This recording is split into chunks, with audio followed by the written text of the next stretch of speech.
You are listening to the Choose Your Struggle podcast, a member of the Shameless Podcast Network. Enjoying the podcast? Consider supporting it on Patreon. You'll get behind the scenes looks, sneak peeks, extra bonus content, and best of all, a way to interact with me, your host. You'll also get discounts on merch like tank tops and magnets and all the other services I provide, like booking me to speak, coach or consult, or even advertise here on the podcast. Check it out in the show notes or in patreon.com/chooseyourstruggle. Plans start at as little as $3.40 a month, and all the money goes right into the podcast. All right, let's get back to the show. Choose your struggle. Choose your struggle. Spread love. Choose your struggle. Hello and welcome to a very special Monday motivation episode of the Choose Your Struggle podcast. It is the 100th episode spectacular. Now, I want to first give a shout out to my good friend. She's been on here. I've been on hers podcast, Jen Trepic of Salad with a Side of Fries. She's also celebrating her 100th episode right around this week. She only counted her full length episodes, so that would be a lot longer for me.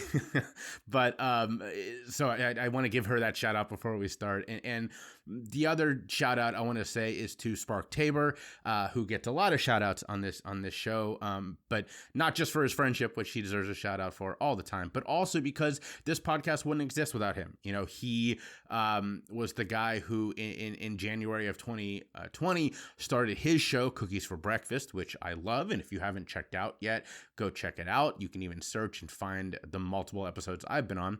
But he started a podcast and literally like days before that, not even a week, I had told a client, I will not start a podcast. That is true. I said that. And then Spark started his, and no joke, because we've been friends for over 20 years, I said to him, I love you very much, but if you can have a podcast, if you can do a podcast, I can do a podcast. So here we are. It would not have happened without Spark Tabor. So this episode is really going to be, with sort of no better way to put it, just me talking, just me rambling about what I've learned over 100 episodes. A more organized or a better produced podcast than this one would probably have some big, like, we're going to bring back clips and I don't know, all of that. But, as I joked on the 99th episode, which if you haven't listened to yet, Quan was fantastic. While my team is growing, and I'm very thankful for that, again, shout out to my team because they're amazing and they listen. The one thing that I still do by myself is create and produce this show. So, there's no extra help there, and I do not have the time to make it a big clip show. However, that is something that will happen down the road. It's something that I've talked about with my strategist about, a lot of podcasters after a couple of seasons turn some of their best episodes into an audiobook, or they reuse some of the best content. We've talked about how to do that because there have been episodes of this show that are very worthy of that. All the episodes are great. I'm very lucky in that respect, actually, that I think that for the most part, like the worst episodes of this show are still pretty good. So I've been very lucky in that respect that I've gotten good guests. And also I'll be honest, not to toot my own horn or the opposite direction, to not give myself credit. I work very hard at this. So it makes sense that even the grand slams are still pretty good episodes. But we have talked about how to do stuff with the really top of the top episodes in the future. Probably wait until maybe next year at some point to do that. But that will happen down the road. Right now, we are just, overjoyed. The entire Choose Your Struggle team is overjoyed at how well this show has done. A couple of shout outs before, for countries. We've already done some individual thank yous to people, but to countries. Obviously the U.S. is the number one. They make up something like, 65, 70% of listens. But it's not alone, obviously. The Choose Your Struggle podcast in its now season and a half has been streamed in over 35 countries. It has made appearances on 5. I should have this in front of me. This is terrible podcasting. I think it's 5 different countries top 200 list for Apple, including the U.S. Obviously, it was the top 200 in mental health and wellness late last fall. And Ghana, weirdly enough, I like Ghana is in my top 3. So all my Ghana listeners, Ghanese, is that right? I think that's right. Thank you. Really appreciate it. I've gotten actually some really nice messages from people in Ghana. The one that I quote all the time, you've heard me mention it on this, is the person who reached out early in season 1. One of the first responses I got to say thank you so much for this show. We don't really get to talk about stuff like this where I live, and this show is a really good education and outlet for me. He was from Ghana, and so thank you to my Ghanese listeners. Germany is in my top 5.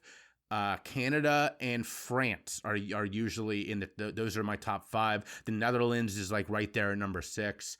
And then big shout out to Joey Talmadge, former guest of the show, because thanks to him, New Zealand is also high up on that list. So really thank you to everybody who's listened so far. Obviously, you can't make it to 100 with no listeners. So really thank you. I appreciate it. And for those, who wonder, because I don't talk about numbers, I don't really care. Not that I don't care that you don't listen. That's definitely not what I mean. What I don't care is, like, what do the numbers mean? And actually, let me talk about that real quick, because this is something I've learned in podcasting.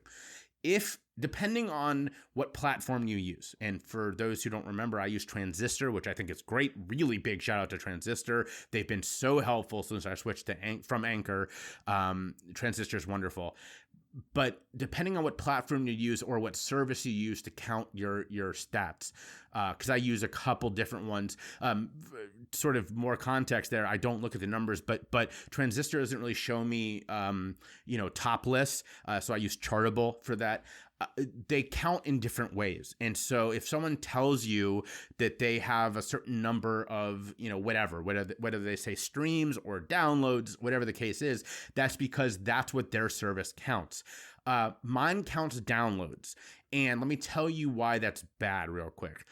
As someone who usually forgets to download the episode, I listen on Spotify, which is, I think, right now, it's either number 1 or number 2 to Apple Podcasts for listens. Actually, let me take that back. It's currently number 1 because the new Apple Podcast player has been so abysmal. If you don't follow this industry, which why would you? Why would you follow this unless you do this work? People have been revolting from those who have Apple for how bad the new podcast app is. So because of that, it's plummeted down the rankings, and Spotify is number 1 in terms of listens. Well, you don't have to download shows in Spotify to listen. Most of the time, I personally don't. I only download if I'm like getting on a plane, or if I'm going to be doing a long road trip or something like that. So that's why my numbers, I don't really care about them, because they don't really give you a full picture. That being said, for those who wonder, there has been tens of thousands total. We're talking good numbers here for a show that was started as hey, I'm not, this is just a way to figure out how to keep getting my message out during a pandemic. I thought I'd be happy if a couple hundred people listened. In the last year and a half, we're talking tens of thousands of people that have listened, or I should say it this way, at least tens of thousands of downloads. So how many real listens? Who knows? But that's what that number is, in case you were wondering. And again, like, that just isn't that important to me. The things I look at are the responses I get, which, as you know, because I talk about this a lot, are wonderful. I do like when people leave reviews. So if you've been thinking about doing that, check out, if you listen on iTunes, or I guess now it's the Apple Podcast player. I'm sorry, first, but second, leave a review there. If you don't, there is a link in the show notes for you to leave a review through a different service that I use. So please check that out, because I do love those, and you will be read on the show. That is for sure, and probably mentioned on social media. So please do that. I do like that, but mostly because I like to hear the responses, not because of the number. I have no idea what my current ratings are. Last time I tweeted about it was about 6 weeks ago, when I joked about how I had, at the time, like 115 5-star reviews and 1 4-star. And I just was like, thank you to that 1 4-star person. You went to leave a review. You saw that everybody else was 5 stars and you went, look, he's good, but he's not 5-star good, and left me a 4-star review. So thank you. I appreciate that. So I have no idea what the current number is. I don't check those things. These things do not motivate me when it comes to this podcast. And I think that this is something I talk about a lot, actually, because for those who don't know, I haven't really talked about this on social media yet even. I am speaking at PodThon, which is a really wonderful virtual podcast festival that is run by and aimed at podcasters of color, specifically women podcasters of color. And you're going, Jay, but you're a white man. Yes, I am. I am one of 2 white men at this entire 2-day virtual festival. That's how amazing this is. And I was honored to be chosen. I went as a guest last year, not a guest, excuse me. As a paid guest. Like I went to the conference virtually last year because I'd heard that these people were amazing, and I knew a couple of people speaking, and it was wonderful. And I was so excited for this year that I actually bought a ticket a couple weeks before I found out I was speaking. And when they said, well, do you want a refund? What do you want to do? I said, no. I said, in fact, how much more is it to turn that ticket into a sponsorship? And they were obviously, touched, and we worked out a nice deal there. And so, I'm also now sponsoring the festival, a very small amount. This is not a huge amount of money, but I just love what they're doing so much. I am speaking at it, and I'm one of, I think there's only 6 of us that are live. Everybody else is taped speeches or recorded speeches. We don't tape anymore. But my topic is podcasting for good. It's literally called Beyond Monetization, Podcasting for Good.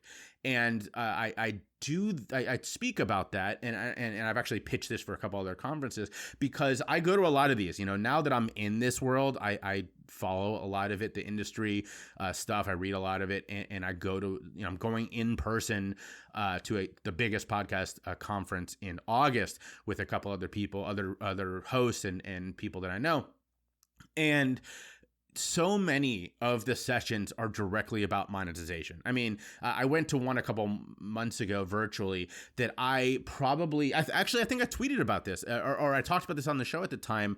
I left more of the sessions than I stayed through because they were just one after another. Here's how to use your podcast to make money. Here's how you can make money on your podcast. Hey, don't want to have Patreon? Here's how you can make money on your podcast. That's so boring to me because most of us are not going to be Brene Brown. Most of us are not going to be Joe Rogan. And quite frankly, go fuck yourself, Joe Rogan. You're a piece of shit. So no, that was harsh.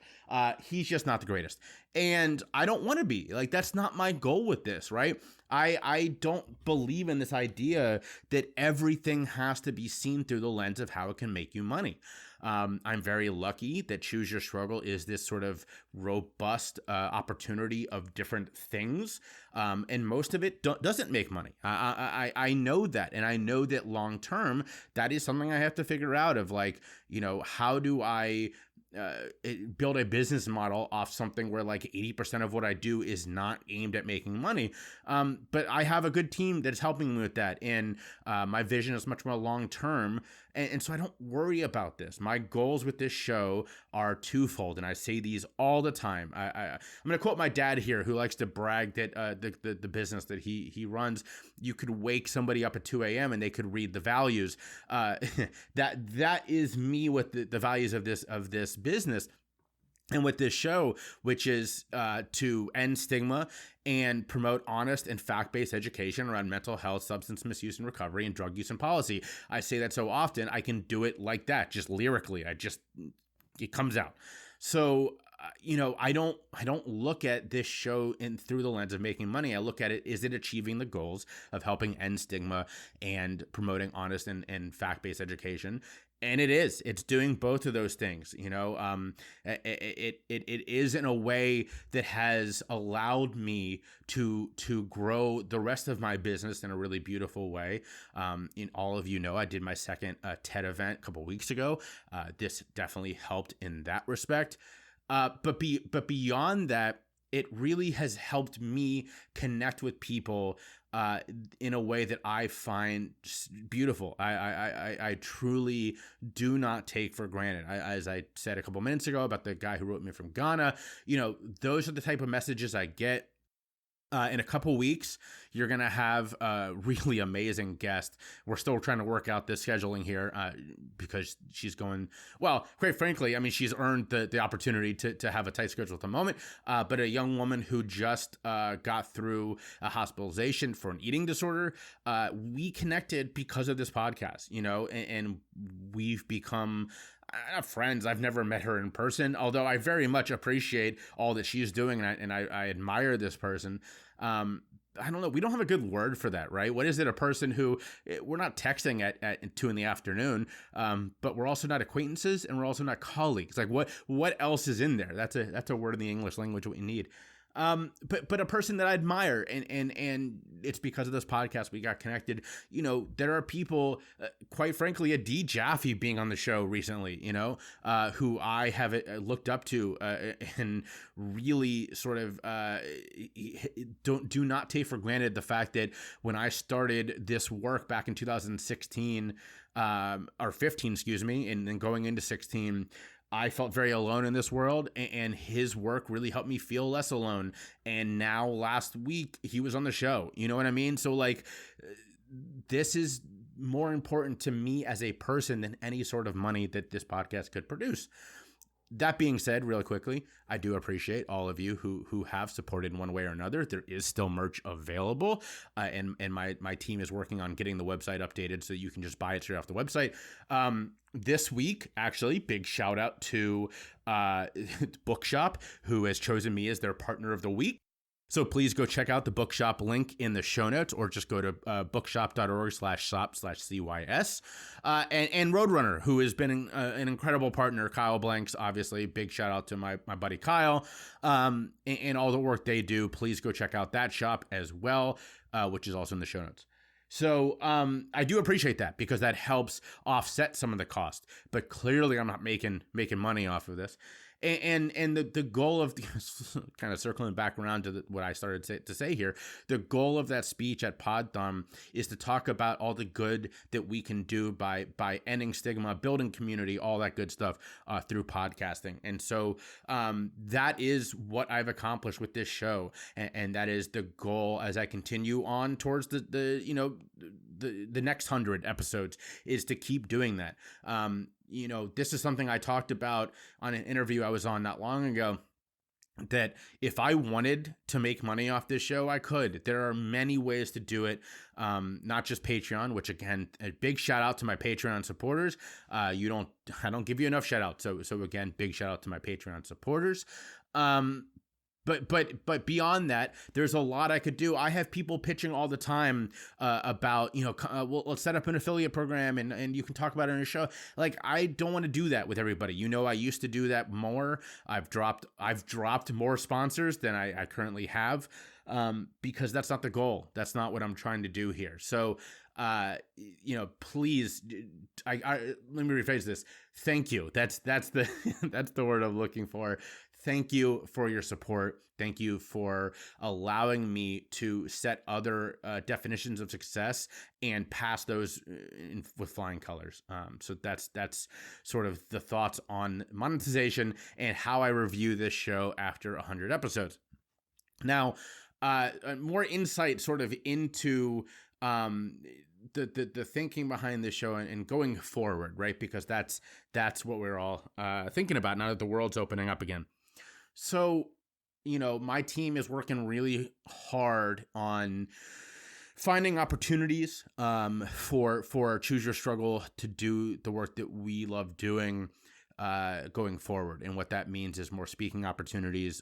What we're really trying to do more of is yes, I definitely, speaking will probably always be my number one thing, and I love it, and I wouldn't want it to be any other way. But one thing we are really trying to do is do more of sort of community events. So my team has been working with organizations in schools to talk about planning, sort of having us come in to do uh, rock bottom storyteller like events with their schools or their organizations, because we're introducing storytelling back into people's lives is a passion of mine. And I truly think it is one of the best ways to promote empathy in the world is to connect over stories. So, sort of stay tuned for that. Speaking is coming back up. My team is doing a lot of pitches for me, which is wonderful. We're fielding a lot of good emails and outreaches on that topic. So stay tuned for that. Rock Bottom and A Day in the Life will continue. A Day in the Life is off right now. We're on sort of a hiatus. Not a hiatus. That makes it sound like I'm questioning whether it will continue. We're just on a break. We did 4 in 7 weeks, which was fantastic. Or sorry, maybe it was 9 weeks. Anyway, in a short amount of time, and they were wonderful. And if you caught Heather Wild-Smith's from a couple days ago, she was great. And after that, I already planned to take a break, but boy, after that one, I was like, okay, this needs to be on hold for the moment because nobody will be able to top that. That'll be coming back in probably July. So in just a couple of weeks, we'll come back, and I'm actually going to do a solo one to help return that. So episode 5 of A Day in the Life will just be me, and I'll tell a story. And then we'll have some great guests for that going forward after that. Rock Bottom will be back probably in August, although I'm going to say August because it's going to be August. So sometime in August, I'm already talking to the guests. So that's why I'm saying, knowing how quickly I work and this shapes up, it'll be August. So stay tuned for Rock Bottom. And also, the goal is to have these in person in the future, obviously starting here in Philadelphia. So if you are one of my amazing Philadelphia listeners, thank you. If you're tuning into the show today because you saw the ad in the Metro email, thank you for joining. It's great to hear you, or great to have you here. Please go back and listen to a real episode of the show before you stop listening. This is not what these shows are normally. But the Rock Bottom and A Day in the Life will be in-person events at some point. As well as virtual. I mean, I will never go completely away from virtual because they were born online and they will stay there. But whether we will have separate events, like the ones in person will be special events, or we'll just have a virtual, feed of the live ones. I don't know yet. We're still working about what that'll look like in the future. Also, it is my dream at some point, probably next season / next year, to do a live event of this show, a live recording, working on sort of already brainstorming with the team what that's going to look like. That will happen at some point. We'll just see when. That's my promise to all of you. So that's what the future kind of holds for Choose Your Struggle. I guess I should say one other big thing I think is pretty cool. Big shout out to ML Lanzalata. You all saw him tell an incredible story on Rock Bottom 2. If you didn't go check out his writing after that, please do. Go to Filter Mag and search for ML Lanzalata. I tweeted about it from the Choose Your Struggle Twitter not long ago, so you can go check that out. He and I are working on a book together, so that will hopefully be out in 2022. That's our thinking, at least, is the rest of this year is going to be really working on it and talking with ML and with my team about whether we self-publish, whether we go the agency route. It's not going to be a big thing. This is something we are all committed to. The Simon and Schusters of the world can keep putting out the Barack Obama and Josh Hawley books. That's fine. I don't want to go that route. That is never an interest of mine. It will definitely be a smaller thing, a smaller house if we do it. If you've already checked out Kwan's book, I don't know if he published that or if he had a small house because it's really beautifully done. I gotta talk to him about that. It's really well done. But something like that will be happening in 2022. So keep an eye out for that. Obviously, we'll be talking about it on this show. Oh, and lastly, there is new merch coming down the line. My team is hard at work on that. We're sort of figuring out whether we go a agency route and work with someone who will do merch for us, because we've had some offers there, or if we keep it in house like we did the tank tops. Probably not going to do that one because it's been a lot of work. But we'll see. So I think that's it. I want to give a special shout out or a special thank you to end this to every guest who's been on, all the way back from Christian Zavo, the first guest, and Akemia Deadweiler, and oh man, so many people early on in the beginning of this show who really kind of came on blind because the thing was not nobody really was listening back then. And all the way through the big episodes with Katie Hill, which is still one of the most listened to episodes. Janelle Vital was very, very popular. Oh man, who else? I did on LinkedIn. I did a top 5 earlier this year. And usually, as is the case with a lot of shows, it's not the biggest names, although obviously Katie Hill was a big name. It's the people who really had great stories and their communities rallied around them. So Elizabeth McKissick was in there. Tesha Swan was in there. And, thank you to them. Thank you to Brandy Izquierdo of Safe, because her show was very popular, because Safe really trumpeted, which was nice. Huge thank you to Adee Jaffe last week. Man, I mean, I could do this all day because all of my guests have been wonderful. John Hudek, that show did very well. And when I say did very well, by the way, I don't mean stats, although obviously, again, Katie Hill's the exception. That was a very big name that a lot of people listen to. Quick story about that. I know I've said goodbye like twice now. That's the last time I did a Facebook promotion because a lot of people listened to that show. And I didn't need to promote it on as much as I did. That's back when I was still promoting the show a lot heavier than I am now. Now I kind of do more grassroots promotions. But I did promote that one pretty heavily. And boy, the amount of people who just commented because they hate her was strong, and that really was an eye-opener to me about what it's like being a woman in the public eye, because people were saying shit that I was like, oh my, and I don't blush, me, but I was like, holy shit, if this is even 1% of what she has to go through, I can't even imagine. So but anyway, the point I'm trying to make is when I say it was a big show, I mean responses I got, not the number of listens, other than a couple of those big ones like Katie Hill and stuff like that. So, thank you to all of the guests. Really, if you are a guest who continues to listen to the show, thank you. I like I said at the beginning, I've been so blessed with this thing that so many people. It's been so good. The level of conversation has been so good, and y'all have made it super hard because I can't slack. I can't take a week where I just kind of phoned it in with a guest because they won't live up to how amazing all the guests of this show have been. So thank you for giving me your time, trusting me with your vulnerability. It means a lot to me.